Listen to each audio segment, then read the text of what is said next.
Hello and a very warm welcome to a brand new edition of World Panorama with me, Frank Pereira, on Rajya Sabha television. Over the next half an hour, we'll bring you a roundup of all the significant events that have taken place around the world this week. But first, let's take a look at the headlines. US and Iran wrap up nuclear talks. Diplomats from both sides find common ground, rejecting Netanyahu's combative approach to negotiations, but serious hurdles remain to meeting March deadline. Israeli Prime Minister addresses US Congress and warns US against Iran nuclear deal. Benjamin Netanyahu likens Iran with Islamic State in his speech. Obama dismisses it, saying Israel has nothing new to offer. BBC telecasts India's daughter despite efforts by the Indian government to block it. BBC airs a documentary on the 2012 Delhi gang rape. BBC defends decision to telecast film, calling it a revealing insight. Foreign Secretary meets PAK leaders of India and Pakistan have their first high-level contact in 7 months. Foreign Secretary Subramaniam Jaishankar meets PAK leaders to narrow differences.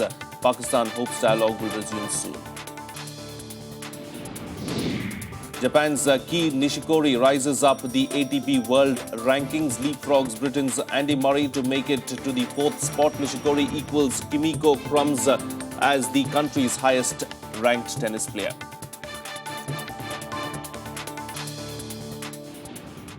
Well, the 3-day-long negotiations between Iran and the 6 major world powers ended late on Wednesday without a structured final deal. US Secretary of State John Kerry said tough challenges remain to seal the agreement with Iran to stop it from acquiring nuclear weapons. He, however, pledged not to be distracted by external politics to seal a deal. He also insisted that simply demanding Iran's capitulation was no way to get a nuclear deal with the Islamic Republic. His Iranian counterpart, Mohammad Javad Zarif, also acknowledged that progress had been made in the talks, but much work remained. Talks will now resume on the 15th of March.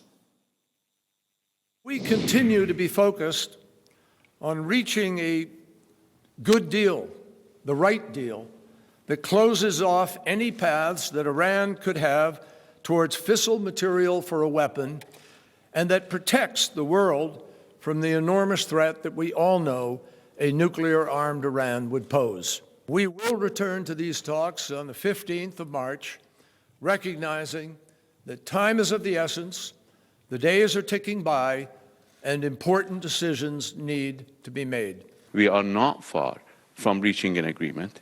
There are gaps that need to be filled, serious ones, but that doesn't mean that they are not, we are not capable of moving forward.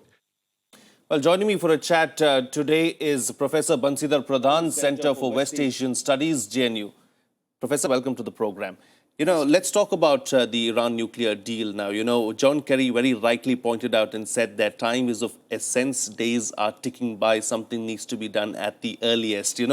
Going off, or rather taking off from what he said, I'm going to ask you a simple question. Is the March deadline really going to be met? Is that something that all stakeholders are looking at? It's a pleasure to be here. Let me tell you very frankly. See, these are diplomatic words. I don't think they will be having a final agreement by the deadline. But that is nothing to be worried about. There's a diplomacy. The issue is very critical, very crucial, and very intricate. So therefore, it will take time. What is important, what is positive about the entire thing is the process is on. The process is on, and they are trying their best to iron out the differences stage by stage. And therefore, the progress has to be incremental. It's not a one day. The very critical issues are involved. As long as both the parties are on the negotiation table, that's a very, very positive development.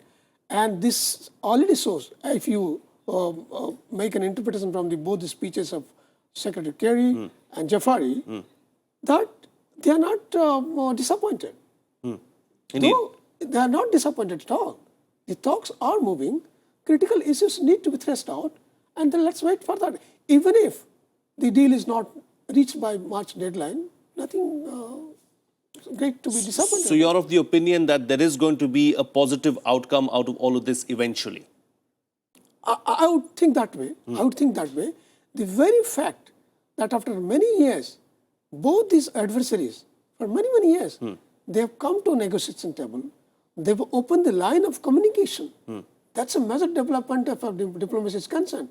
And especially after President Rouhani's election. And please remember, let's not forget that this is full support of the Supreme Leader Khamenei. Full support. Yes. Full support. See, this is a test for the Western powers. This is a test for Western powers. Iran, all the time Iran has been demonized that is not prepared to negotiation, so on and so forth. Now Iran is ready for the negotiation. Now the details are to be worked out by the diplomats. The details are worked of the technical, backup, not the Secretary of States. There are many, many details are there. The talks are very precariously poised at the moment, and it seems to be positive for the time being. But if the talks fall through and, nothing progressive is seen as far as the talks are concerned, what do you think is in store for all the stakeholders? I'm not, frankly speaking, I'm not very pessimistic about it. Because there is, despite Netanyahu's alarmist rhetoric, the very fact they've started talking about it, that itself is a good sign. That itself is a positive sign. And if the deal is struck, it is good for both the parties. If the deal is not struck, in my opinion, I may be wrong, the West is going to lose more than Iran. And why do you say so? Because Iran has surviving sanction regime for many, many years. They've developed the art of survival. And yes, they also need to come out of the sanctions. But if they are not allowed to come, for whatever reasons, Iran will not be much bothered about it. Okay. Talking about Benjamin Netanyahu now, the Israeli Prime Minister, in fact, warned the United States against accepting a nuclear deal with Iran. In a much anticipated speech to the US Congress, Netanyahu likened Tehran to the Islamic State. He claimed that talks about Iran's nuclear program will only guarantee that Tehran gets a lot of nuclear weapons. Let's take a look at this detailed report. US President Barack Obama expressed his differences over Israel's stand on the Iran nuclear deal. Israeli Prime Minister Benjamin Netanyahu threw a direct challenge to the White House. Standing before the US Congress on Tuesday, Netanyahu bluntly warned the US against an emerging nuclear agreement with Iran. This deal has two major concessions. One, leaving Iran with a vast nuclear program. And two, lifting the restrictions on that program in about a decade. That's why this deal is so bad. It doesn't block Iran's path to the bomb. It paves Iran's path to the bomb. In his dramatic address, mostly punctuated by standing ovations, Netanyahu even likened Iran to the Islamic State terror group. The battle between Iran and ISIS doesn't turn Iran into a friend of America. Iran and ISIS are competing for the crown of militant Islam. One calls itself the Islamic Republic, the other calls itself the Islamic State. Both want to impose a militant Islamic empire, first on the region and then on the entire world. Netanyahu's speech drew a rebuke from President Barack Obama, who pushed back sternly, saying the Israeli Prime Minister was offering no useful alternative. Prime Minister Netanyahu has not offered any kind of viable alternative that would achieve the same verifiable mechanism to prevent Iran from getting a nuclear weapon. House Democrats also dismissed Netanyahu's speech as political theater. First, I'd like to congratulate Speaker Boehner and Prime Minister Netanyahu on a very impressive bit of political theater. Meanwhile, negotiations between world powers on Iran's nuclear program are underway in Switzerland. Iranian Foreign Minister Mohammad Javad Zarif and US Secretary of State John Kerry sat down for a second day of meetings on Tuesday, seeking to reach an agreement that curtails Iran's nuclear program in exchange for sanctions relief. Bureau Report, Rajya Sabha TV. Professor, coming back to you now, the speech of Benjamin Netanyahu indeed was dramatic, but can it be dismissed as rhetoric, or do you see Israel throwing a spanner in the works? I'll see Netanyahu's speech. I mean, it's quite evident from Kerry's statements, from President Obama's statement. But as a keen observer of the scene, I would see it in three parts. One, first, it is full of alarmist rhetoric Second is deception, all misleading information. Third, the implications. You know, in his 40-minute speech, there are 50 punchlines and more than a dozen ovations. He was using it for all practical purposes, as someone has said rightly, political theater, because he is facing election March 17. So therefore, many people have said he should not reduce it to a relation between Liberal and Likud party and Republicans. And the implication, the misleading part, he has given many information, as President Obama rightly said, and I'm agreeing with him, though most of the times I disagree with him. Here I agree with him that yes, he is telling it's a bad deal, but he should come out with a blueprint. What is a good deal? That's not there. It's full rhetoric. And what he's doing is comparing ISIS with Islamic Republic of Iran. Look at the punchline. Look at the contradiction. He said, I remember still, I was watching this, I was listening to his speech. Enemies, enemies, enemy. If you closely interpret this speech, Israel's enemy is US, Israel's enemy is Iran, Iran's enemy is US. Then that is reduced to Israel's enemy is US, isn't it? So what is he talking?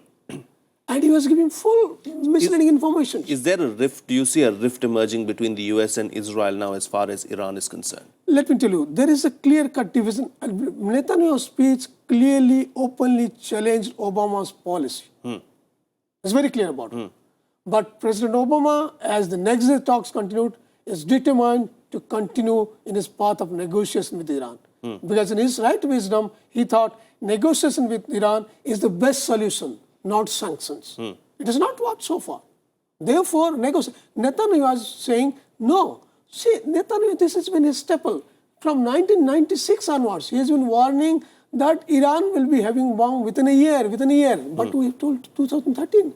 There is a rift. Please remember, 50 Democrats did not join this session. So far, there is a tremendous, rock-solid, bipartisan consensus in the US as far as US commitment to Israel is concerned. Now, that shows signs of crack. I'm not exaggerating this. Ultimately, it will come to one. Because there's a lot many. You must not discount the role of the Jewish lobby here. IPAC. And these are both are preparing for elections. Yes. The Republicans are also preparing people. Let's be very clear about it. So therefore, the implications are very serious because if one goes by Netanyahu, then you are following the path of war, confrontation, which is not what, which will not work. Sure. No way, it will not work. The best path is, see, the fundamental premise of the entire controversy is Iran's professed intentions. Iran argues that its nuclear program is for peaceful purposes, for producing power and medicinal purposes. Whereas the West is suspecting that its nuclear program is for weaponization. That is the basis. Now the mistrust is broken. They are talking. And then Iran is ready. Iran is saying, come, put as many verifiable limits as possible, intrusive inspection by the IAEA, no problem. But let us come out of that. Sure. Logjam. All right. We'll have to leave it at that, Professor. Thank you so much for joining us on the program and putting things into perspective for us. Well, moving on now, the BBC telecast a documentary on the 2012 Delhi gang rape late on Tuesday night amid efforts by the government to block it. A Delhi court had upheld a ban on the film. The documentary, India's Daughter, is produced by Leslie Udwin. BBC's Channel 4 telecast it at 3:30 a.m. A BBC statement defended its decision, stating that the documentary provides a revealing insight into a horrific crime that led to protests across India demanding changes in attitudes towards women. In India, the BBC's Newsnight program broadcast an 8-minute edited version of the film. The screening of the documentary sparked a raging debate in Parliament on Tuesday. The government told both houses that there was a conspiracy against India through the telecast. Well, it's time for a short break now, but still to come, a gas blast inside a mine in Ukraine claimed the lives of dozens. More on that on the other side. Stay tuned. We'll be right back.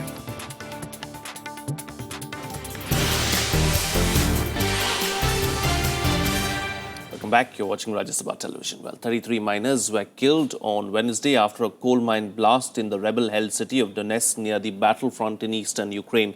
No one trapped in the rubble survived the blast. Mine officials said that the explosion was caused by gas and not fighting in the war between Moscow-backed rebels and Ukrainian government forces. Nevertheless, Kiev suggested the war had made the disaster worse, accusing the separatists of holding up a rescue effort by restricting access. Outside the gates of the Zazyatko mine, the miners said that they were lucky to avoid the destiny of their co-workers, and most of them even started work from the very next day. Moving on now, Foreign Secretary S. Jaishankar met Pakistani leaders in Islamabad and said that both sides have agreed to narrow differences. Jaishankar held talks with his Pakistani counterpart Aizaz Ahmad Chowdhury in what happens to be the first high-level contact between the two countries in 7 months. The Foreign Secretary also met Pakistani Prime Minister Nawaz Sharif. Sharif said both countries need to start a new chapter in their relationship by working through dialogue. Jaishankar's visit is seen as an icebreaker. Pakistan is hoping that it would be a prelude to starting the stalled composite dialogue process. No, I wasn't expecting anything spectacular from that visit. It was more of an icebreaker. It was an opportunity to pick up the pieces from where they had been left off. It will probably lead to the start of a dialogue process. Well, much else has been unfolding around the world. Here's a quick wrap of the other international news of the week. President Idris Deby of Chad said on Wednesday he knew the whereabouts of Abu Bakr Shekau, the leader of the Nigerian militant group Boko Haram, and called on him to surrender or risk being killed. Chad's army has waged a series of battles against Boko Haram as a part of a cross-border military campaign and has retaken territory the militant group held in northeastern Nigeria. The Chadian army is considered one of the best in the region, backed by a strong air force.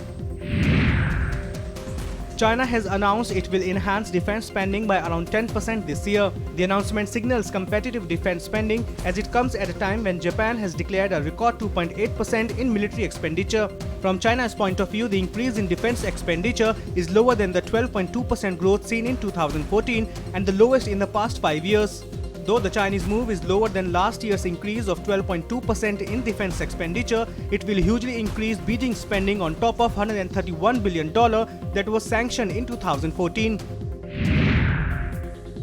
A Turkish Airlines plane carrying 224 passengers was evacuated after it missed the runway on landing at Kathmandu airport in Nepal. The incident took place after the aircraft took a circle in the sky before landing due to poor visibility. All 224 passengers and 11 crew members were evacuated safely. Only one passenger was slightly injured and was treated in a nearby hospital and then released. Sherpas in Nepal claim that tons of waste left by climbers are polluting Everest's once pristine slopes and threatening to spread disease. Chief of Nepal Mountaineering Association, Angshan Sherpa, said that human waste piling up over decades give off an unpleasant odor. The Sherpas believe that human excrements is now a bigger problem than the oxygen bottles, torn tents, broken ladders, and cans and wrappers also left behind on Everest. The waste also poses a health hazard to people dependent on water from rivers fed by the region's melting glaciers. Edward Snowden has said that he won't be given a fair trial if he returns to the United States. The United States wants Snowden to stand trial for leaking extensive secrets of electronic surveillance programs by the National Security Agency. His Russian lawyer said that Snowden has been working with American and German lawyers on a way to return to the United States. Well, shifting focus now, time to bring you up to speed with all the sports news that you might have missed this week. Here's our sports wrap. Barcelona will meet Atletico Bilbao in the Copa del Rey final after Luis Suarez and Neymar sealed a 6-2 aggregate win over Villarreal. Leading 3-1 from the first leg, Barca struck early through Neymar before Jonathan Dos Santos levelled. But after Tomas Pina was sent off for a reckless tackle, Suarez rounded the goalkeeper to put the tie beyond doubt and Neymar added a late header. Bilbao won 2-0 at Espanyol to win their tie 3-1, setting up the May 30th final. American tennis ace Serena Williams has maintained her #1 spot in an unchanged top 10 in women's tennis world rankings that were released this week by the WTA. Williams remains on top with 9,592 points and maintains a comfortable advantage of 1,377 over Russia's Maria Sharapova in second. Romania's Simona Halep, who returned to the top 3 last week, retains her position ahead of Petra Kvitova of the Czech Republic. Caroline Wozniacki, Anna Ivanovic, Eugenie Bouchard, Agnieszka Radwanska, Ekaterina Makarova and Andrea Petkovic make up the top 10. Record-breaking Japan tennis superstar Kei Nishikori rose to 4th in Monday's new world rankings, equaling Kimiko Date-Crum as his country's highest-ranked tennis player. The 24-year-old, who is the top-ranked Asian-born man ever, tweeted, "Just saw the new rankings, very proud of another step, number 4 this week." Nishikori, last year's US Open runner-up, now trails only Novak Djokovic, Roger Federer and Rafael Nadal after leapfrogging Britain's Andy Murray, meaning he will avoid the top 3 until the semi-finals at the major tournaments. McLaren's Fernando Alonso will miss the season-opening Australian Grand Prix on March 15th on medical advice. Doctors have advised the 33-year-old Spaniard, who crashed in testing on 22nd February, not to risk a second concussion by racing in Melbourne. Alonso tweeted, "It will be tough not to be in Australia, but I understand the recommendations." The two-time champion's place will be taken by 22-year-old Dane Kevin Magnussen, McLaren's reserve driver. Michael Phelps, the 18-time Olympic gold medalist, may be allowed to compete at the World Championships in Russia after originally being banned. The 29-year-old American was given a 6-month competitive ban plus exclusion from the Worlds later this year after being convicted of drunk driving. Phelps is expected to make his comeback at the US Grand Prix in Arizona in April when his suspension ends. Moving on now, here's a look at what's creating a buzz in the world of show business. Here's our entertainment roundup. This year's MTV Movie Awards nomination list was released on Wednesday. Jennifer Lawrence, Reese Witherspoon, Emma Stone, Shailene Woodley and Scarlett Johansson are up for Best Female Performance. The contenders for the Best Male Performance include Bradley Cooper, Chris Pratt, Ansel Elgort, Miles Teller and Channing Tatum. Guardians of the Galaxy, The Fault in Our Stars, American Sniper, The Hunger Games Mockingjay Part 1, Gone Girl, Boyhood, Whiplash and Selma have been nominated in the Best Film category. The annual ceremony will take place in Los Angeles on April 12th. Actress Jennifer Lawrence will play war photographer Lindsay Addario in a film directed by Steven Spielberg based on Addario's memoir. The Pulitzer Prize-winning journalist has photographed victims of conflicts in Afghanistan, Iraq, Darfur and the Democratic Republic of Congo. She was also kidnapped in Libya. Her book, It's What I Do, A Photographer's Life of Love and War, was the subject of a film studio bidding war when it was published last month. Warner Bros. Film Studio had secured the rights to the book, with Spielberg attached to direct the film. 2 astronauts in space said goodbye to a science fiction legend on Earth by beaming back striking photos from the International Space Station. An ESA and a NASA astronaut honored Star Trek actor Leonard Nimoy, who died last month due to end-stage lung disease, by posting photo tributes of them doing the famous Vulcan salute. Nimoy's private funeral was held on March 1st in Los Angeles. Hello, my name's Mal Peet. Award-winning children's author Mal Peet died aged 67. The writer, who won the Carnegie Medal in 2006 for his historical novel Tamar, died on Monday, several months after being diagnosed with cancer. Norfolk-born Peet was a teacher before turning to writing in the face of what he called his old enemy, boredom. Peet, who lived in Exmouth, wrote novels for teenagers and adults and a series of children's books co-authored with his wife, Elspeth Graham. And finally, 4 life-size ABBA silicone figures arrived by helicopter to the roof of the ABBA Museum in central Stockholm on Tuesday. The 4 dolls will become a permanent exhibition in the museum along with holograms and memorabilia on display. The group became one of Sweden's biggest exports with hit songs like Dancing Queen and Money, Money, Money, selling around 370 million records in total. I'm going to leave you this week with visuals from the ABBA Museum in Sweden. See you again next time.